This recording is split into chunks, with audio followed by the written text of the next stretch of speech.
Bonjour les amis, bienvenue sur ma chaîne, je suis Martine et je vous accueille aujourd'hui dans la vidéo de fin de mois février. Vous allez avoir une petite partie bilan couture, j'ai cousu 2 pièces, bon un petit peu plus mais les autres je vous les montre pas tout de suite. Et vous aurez un petit compte rendu de mes vacances. On est allé dans le sud du Maroc et puis bon, j'aime bien vous montrer les paysages que j'ai pu voir, les villes que j'ai pu visiter. Donc il y aura une deuxième partie un peu plus touristique et moins axée sur la couture. Même si je vous montrerai quand même les tenues qu'on portait pendant ces vacances. Ce que je porte aujourd'hui, bon, c'est un soupul du commerce et puis un top isé de l'usine à bulles que j'ai réalisé il y a assez longtemps. Et je porte ça toujours avec le même genre de pantalon à taille élastiquée en mille-fa. Alors j'ai 2 pièces au sommaire de ce bilan, 2 pièces cousues, bon l'une en fin de mois à mon retour de vacances et l'autre que j'ai commencé il y a pas mal de temps mais qui a pris du temps parce que c'est une robe pour ma copine Claudine et bon ben il y a eu maints essayages, j'attendais qu'elle vienne à la maison pour la faire avec elle. Donc ça a pris plus de temps, elle a été commencée début février, mais maintenant elle est terminée, donc je vais vous la présenter.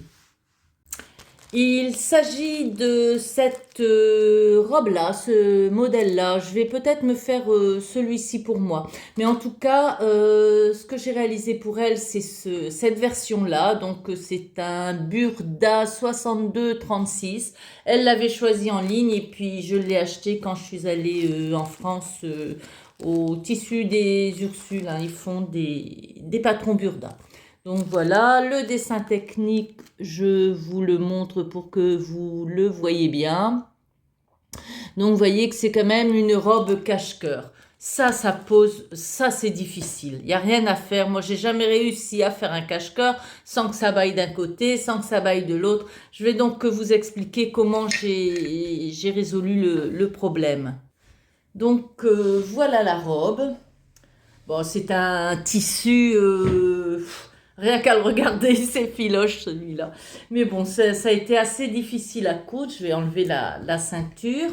Donc voilà, avec un cache-cœur qui est pris dans la découpe princesse, d'un côté comme de l'autre. Des manches qui sont terminées avec un biais. Une fermeture invisible, une couture au niveau de la ceinture et autrement c'est une robe, un seul pan sur le devant et puis 2 pans à l'arrière bien sûr puisque la fermeture descend jusque dans la partie jupe. Allez, je vous la montre en entier si vous arrivez, c'est difficile, si vous arrivez à la voir. Voilà. Vous la verrez mieux sur les photos portées. Donc, oui, il y a eu Ah, j'ai oublié de vous dire. Pour le haut, c'est une parmenture qui descend le long des... Donc, premier essayage du corsage. Ça baillait. Donc, on essayait sur elle, j'ai essayé de replacer les... j'ai décousu à ce niveau-là. Attendez, j'ai décousu à ce niveau-là, au niveau de la princesse, et j'ai essayé de rentrer ça dedans. J'ai essayé de le replacer sur elle, je n'y arrivais pas. Et en fin de compte, on s'est rendu compte que en tirant vers les épaules, ça résorbait un petit peu le trop de matière. Donc j'ai enlevé 2 cm à chaque épaule. Ça veut dire enlever le biais, enlever la parmenture. Bon, la retouche, c'est plus compliqué que la couture. Mais bon, ça s'est fait quand même. Donc j'ai enlevé 2 cm au niveau des épaules. Deuxième essayage, c'était un peu résorbé, mais il n'y a rien à faire, ça baillait encore. Donc, comme on n'arrivait pas à placer, en fin de compte, j'ai résolu Le problème, de ce côté-là, du côté avant, en faisant un point tout le long et en soutenant un peu, vous voyez, c'est un peu soutenu pour résorber le trop-plein. Et en ce qui concerne le pan intérieur, je vais vous montrer, ben, j'ai fait une pince. J'ai fait une pince, alors elle est où? Ben voilà, regardez, j'ai résorbé comme ça en pinçant et en étirant le tissu. Je n'avais pas d'autre solution que celle-là. Je n'ai jamais... Que ce soit pour moi. Bon, là, c'est pas pour moi. Je me suis dit, ça va peut-être marcher, mais pour moi, les cache-cœurs, ça baille toujours. J'ai jamais réussi à en faire aucun qui ne baille pas. Enfin, oui, aucun qui ne baille pas. Donc, ben voilà, bon, j'ai quand même résolu le problème. Vous allez dire, c'est une robe très très habillée. Oui, oui, c'est un tissu qu'elle réserve pour le mariage de son neveu au mois de décembre. Elle va sans doute acheter un petit caraco et pour mettre avec.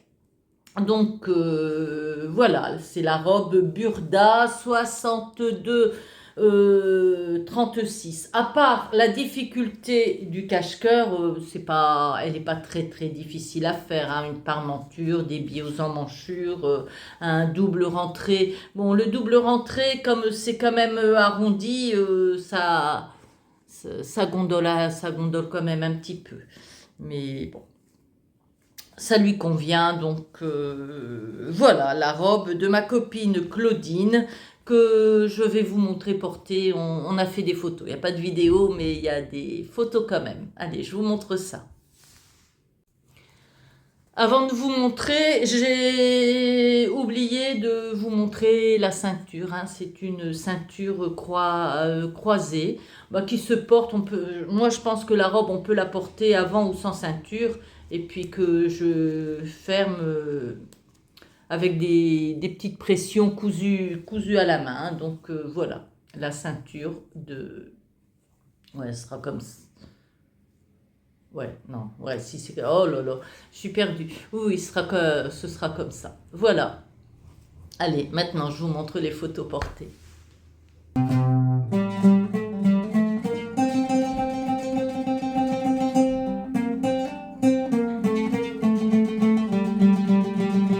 Et la deuxième pièce que j'ai à vous présenter, que j'ai eu le temps de faire à mon retour de vacances, c'est la blouse Eliane de Coralie Bijasson. Il me semble que c'est un patron gratuit que j'avais acheté lorsqu'il avait été mis à disposition. Et je l'avais même fait imprimer en A4, en A0. Et je l'avais rangé dans mon placard en attendant de le faire. Et comme beaucoup de patrons, bah, je l'avais oublié. C'est en cherchant un autre patron. Je voulais me faire, avec ce tissu-là, je voulais jouer sur les rayures droites et en biais. Donc je voulais me faire, il y a une mobilette, on va attendre qu'elle passe. Donc je voulais me faire un modèle Burda que j'ai cherché, que j'ai pas trouvé. Et en cherchant, je suis tombée sur ce patron-là, le patron Eliane. Donc j'ai fait la blouse Eliane dedans. Je cherchais un autre patron pour faire une robe à ma belle-sœur. Figurez-vous qu'en cherchant l'autre patron, devinez sur quoi je suis tombée? Sur le patron que je voulais faire à l'origine. Bah tant pis, il est pas fait, il sera pas fait avec les rayures. Bon, c'était une encolure que je voulais jouer avec les rayures sur l'encolure et sur le corps du vêtement. Bah là, j'ai joué avec les rayures sur le corps du vêtement et l'empiècement. Bah, c'est tout, hein. Que ce soit ce modèle-là ou un autre modèle. C'est toujours une blouse en plus dans mon dressing. J'en ai pas des 100, hein, mais bon, j'en ai quand même. Donc voilà, c'est un tissu que j'ai acheté à Marrakech, très souple, très fin, enfin bien joli, facile à coudre, qui marque au fer. Donc la blouse Eliane, je vais vous mettre là Oula, enfin bref. Je vais vous le mettre quelque part. Le dessin technique. Vous avez plusieurs possibilités. Vous pouvez la faire avec fronce ou sans fronce. Bon, moi, j'ai fait imprimer en A0 le modèle simple, sans fronce. Sauf qu'au moment de la faire, je voulais des fronces. C'est pas grave. J'ai rajouté de chaque côté de la pointe, j'ai rajouté 6 centimètres. Et puis j'ai fait des fronces sur mes 6 centimètres. Et puis là, comme le milieu est au pli, ben, j'ai mis mon patron à 6 centimètres du bord et puis ça me fait 12 centimètres sur le total comme au devant, hein, puisque 6 plus 6 ça fait 12 centimètres. Et j'ai fait mes fronts sur ces 12 centimètres là au devant et à l'arrière. Bon, sur mon modèle, sur mon patron, il y avait des pinces parce que j'avais fait imprimer le modèle simple. Ça, c'est le modèle à fronce. Je suppose qu'il n'y aurait pas eu besoin de pinces, mais bon, elles sont faites. Elles étaient là sur le patron. Je les ai faites quand même. Donc, pour le haut, j'ai fermé là parce que quand c'était porté, ça s'ouvrait un peu, pas toujours bien régulièrement. Je trouvais que c'était moins joli. Donc j'ai fait la bride au fil et j'ai mis le bouton. La bride au fil, je l'ai faite pour le tuto que j'ai posté il n'y a pas longtemps, il y a quelques jours.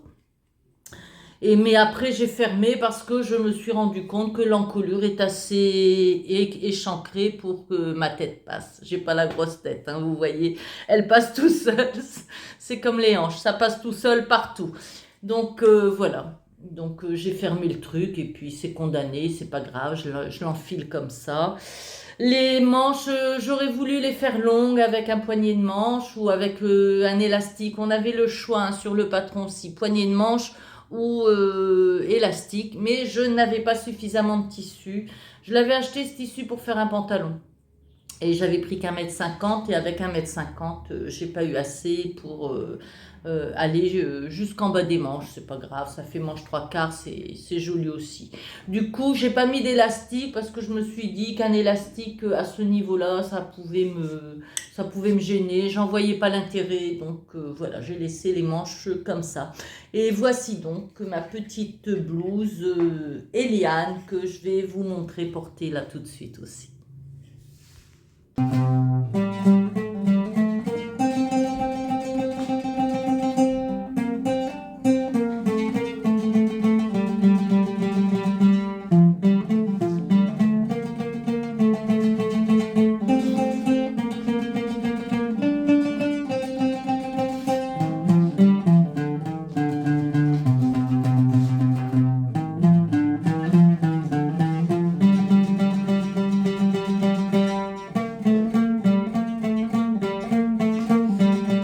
Alors, pour la suite de la vidéo, je vais vous parler de mes vacances. On est passé par Marrakech, on a juste fait escale, on n'a rien fait de spécial à Marrakech, donc j'ai rien à vous montrer de Marrakech parce que bon, on y est allé déjà plusieurs fois, donc on a fait un petit tour sur la place, mais il faisait nuit, j'ai rien filmé et on est parti dès le lendemain matin vers Ouarzazate. Alors à Ouarzazate, on est resté 2 nuits. Ensuite, on est allé à Taroudante. Alors les paysages de la route, c'était époustouflant. Les paysages dans ce coin-là sont vraiment très très beaux. Donc près de Ouarzazate, il y a aussi, on a visité une oasis, l'oasis de Fint, qui est très très jolie. Et donc ensuite on est allé à Taroudante. Taroudante, on est resté 1 nuit. Ensuite on est allé à Agadir. Alors à Agadir, on est resté 2 nuits dans un Airbnb époustouflant, lumineux, propre, sympathique. On était chez l'habitant, hein. C'était pas un truc qui avait été loué, qui avait été fait pour être loué. On était vraiment chez elle, donc c'est vraiment la démarche Airbnb originelle, hein, puisqu'il s'agit de rencontrer aussi les habitants. Alors je la salue parce qu'on a sympathisé. Elle s'appelle Gabi et comment dire, elle est couturière, donc on a parlé couture. Elle m'a refilé des patrons, des patrons super chouettes. J'ai déjà commencé à les coudre. Ah bah, je vais vous montrer ça aussi, puisque j'ai commencé, bon, c'est pas grand-chose, mais ça me plaît beaucoup. Voilà, regardez, ce sont des patrons de vêtements de poupées Barbie. Ce sont des McCalls, hein, qui... Voilà. Et donc, j'ai commencé à coudre la petite tenue. Elle est où? Elle est sur celui-là. J'ai commencé à coudre la petite tenue de bohémienne. Voilà. Celle-ci, donc bon, j'ai pas terminé, je dois encore faire le... Il faut que j'achète des pompons pour mettre sur le petit foulard de hanche, mais voilà, j'ai fait la petite chemise, ça fait partir les chutes, c'est génial, j'adore. J'ai fait aussi la petite jupe dans une chute de satin de coton. C'est très agréable à faire, c'est pas moins long que les vêtements de grand, hein. Si, bon, les coutures, elles sont moins longues à faire, mais c'est tout autant de travail. Les patrons sont très bien faits, ils sont faits comme des patrons de vêtements, hein. Vous avez les explications, le pas à pas. Donc voilà, Gabi, si tu passes par là, merci beaucoup. J'ai déjà commencé à m'amuser et je vais continuer à m'amuser. Donc voilà, je reviens à mes vacances. Donc le Airbnb, super, j'ai sympathisé avec la dame puisqu'on était chez elle, hein, on occupait sa chambre d'amis. Et à Ouarzazate, non, et à Agadir, on est allé sur la corniche, on a pris le funiculaire pour aller tout en haut. Au Ksar, on a visité la vallée du paradis. Enfin, on a passé vraiment un séjour extra de 2 jours, hein, 2 jours sur Agadir. Ensuite, on est monté sur Essaouira. Et puis après, on est rentré en passant par Walidia. Allez, je vous montre tout ça. J'ai fait des photos. Je vous décrirai, mais je pense seulement par écrit. Je ne vais pas faire la voix off parce que c'est un petit peu compliqué de faire la voix off. Parce que à chaque fois, je parle trop et puis il faut rallonger les photos. Puis, enfin bref, c'est compliqué au montage. Donc, je vais vous montrer les paysages en vous disant au début où ça se trouve, mais je ne vais pas faire de voix off. Je vous retrouve après, à la fin de ce petit reportage vacances.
Oh.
Et ben voilà, j'espère que ce bilan couture et ce petit voyage dans le sud du Maroc vous aura plu, hein. Vous avez pu voir que les paysages étaient absolument magnifiques. Ah, c'était très très chouette. Donc voilà, mes projets pour la suite. Ben, je voulais me faire la même robe que ma copine, mais je suis pas sûre que ça aille au niveau du cache-cœur. On verra bien. Je vais quand même essayer, je crois. J'ai aussi un tissu bleu marine. Je vais me faire un petit boléro bleu marine pour aller avec ma robe blanche à fleurs bleues que j'ai réalisé en début de mois. J'ai aussi une laine, un tissu en laine que j'ai acheté à Darmila et bah, que j'ai lavé comme tous mes tissus, mais qui est sorti de la machine complètement feutré. Donc je pense que je vais m'en faire une robe de chambre, hein. Je ne peux pas l'utiliser pour un manteau, pour une veste. C'est absolument impossible, hein. C'est tout feutré. Donc j'ai décidé de m'en faire une robe de chambre. Et ben voilà, les projets qui suivent, une robe, un boléro, une robe de chambre, et puis ben, je vais voir si je couds beaucoup pendant la prochaine quinzaine ou pas, parce que je passe quand même pas mal de temps à faire du patchwork, que je m'amuse. Je vais continuer de m'amuser à faire les habits de poupée, parce que je trouve ça rigolo. Faire des robes de princesse. Et donc, ben, vous verrez bien le mois prochain. Oui, dans la quinzaine qui suit. En attendant, ben, je vous salue bien, prenez bien soin de vous, je vous embrasse. Ciao, bye bye.